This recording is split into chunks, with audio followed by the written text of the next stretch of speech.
Another map drawn in 1898 shows a similar river. You see a wide river with islands, gravel bars, but you can also see all of the agricultural land and roads that have been installed, including the Geyserville Bridge and the Jimtown Bridge. The area in the lower valley was subject to flooding once every 5 years on average. The upper land depended upon how much capacity had been obtained. In any event, the landowners along the Russian River were always subject to erosion and flooding and stripping of their soils. This diagram shows the 1861 map of the riverbed in blue overlaid on top of a 2005 aerial.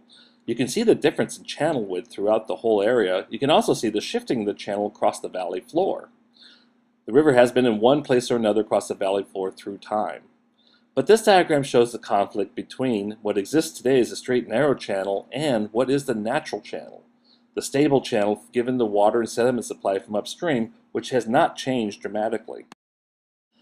This sequence of aerial photographs taken in 1942, 1974, and 1995 near the Jimtown Bridge, which is shown in the lower right corner, shows the dramatic decrease in channel width between these periods. This is due to expanding agricultural land pushing into the river corridor, filling former floodplain and channel areas. All the complex off-channel habitat has been destroyed.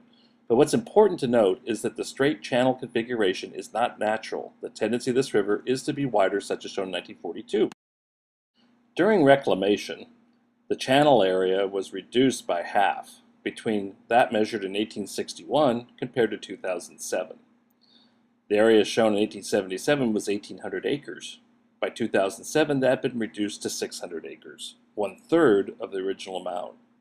Again, the river was across the entire valley floor, so these are very conservative numbers in the early eras. One of the things that played a part in this was gravel mining.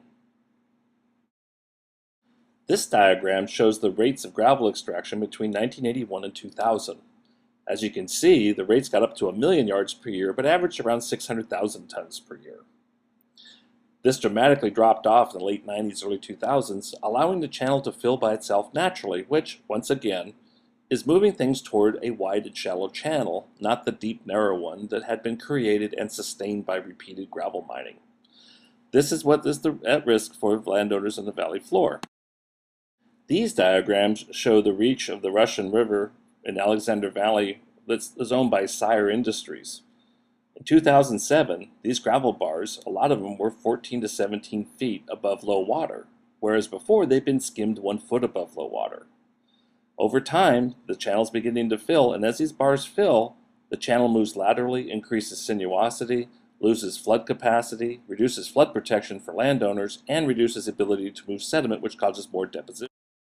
A summary of the data collected between 1994 and 2007 shows the net aggradation or channel filling with sediment of 2.89 million cubic yards.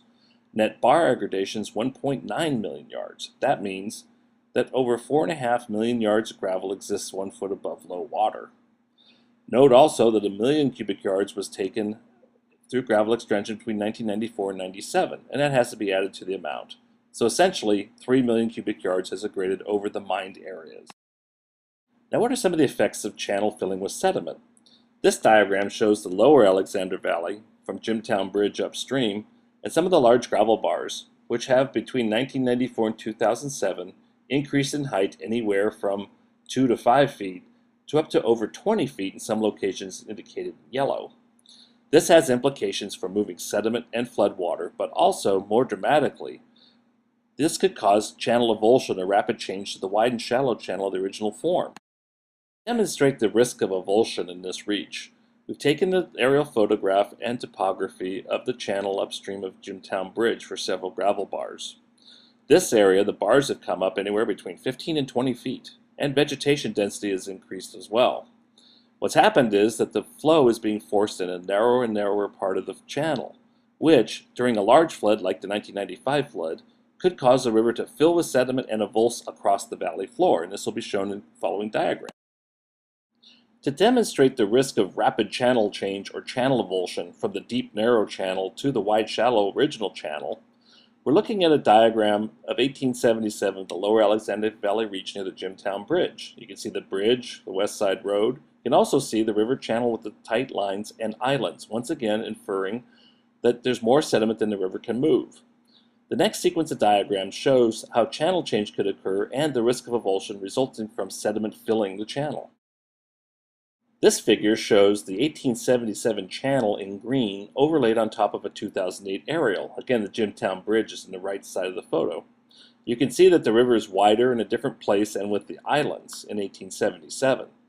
So in this location, the channel had existed across the entire valley floor in many different locations and shifted and meandered back and forth to form the soils that agriculture now depends on. So you can see it's quite a bit wider, which indicates a different type of sediment transportability. This shows the 2008 channel now with a narrow, deep channel, high gravel bars, and areas of dense vegetation growth.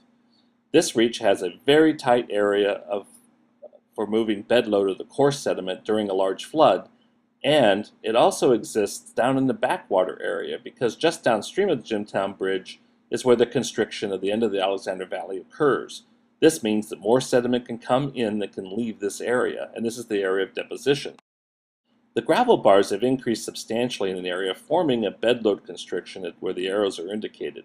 This means that the channel has lost over 75% of its original capacity from the early 1990s. So if there was a flood of the size of the 1995 flood, it would not be able to move the coarse sediment load through this reach. So if this becomes a constriction and fills, it'll force water over bank. The next diagram shows what will happen in the case of a large flood occurring, such as the 1995 flood. As the flood rises and the sediment load increases, the constricted channel becomes plugged. Water finds a path over the overbank area to the west. This is rapidly flowing water, which then strips the soil off the land and lowers the elevation to meet the grade of the river. Gravel then is backfilled in, and when all said and done, the next morning one could wake up after a peak flood and not see the vineyards that were there prior to the flood event. After the flood, the area of overflow becomes a wide open gravel bar. The soils have been completely stripped along with the vineyards, and since the soil is gone, this area is not recoverable to agriculture unless soil is imported and the river is rechannelized. But this shows the characteristic of the river and its natural tendency given the water and sediment load coming in from upstream, which is something that nature provides and cannot be controlled by humans. So we have a big dilemma. This channel is not stable. Another problem with channel filling with sediment is an increase in the bar height and the change from alternate bar and straight pattern to a meandering and high point bars. This has driven a lot of lateral erosion.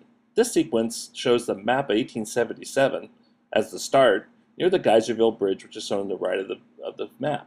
The tight lines are the riverbed, and again the islands are poking out, indicating an overabundance of sediment compared to the ability of the river to move the sediment supply.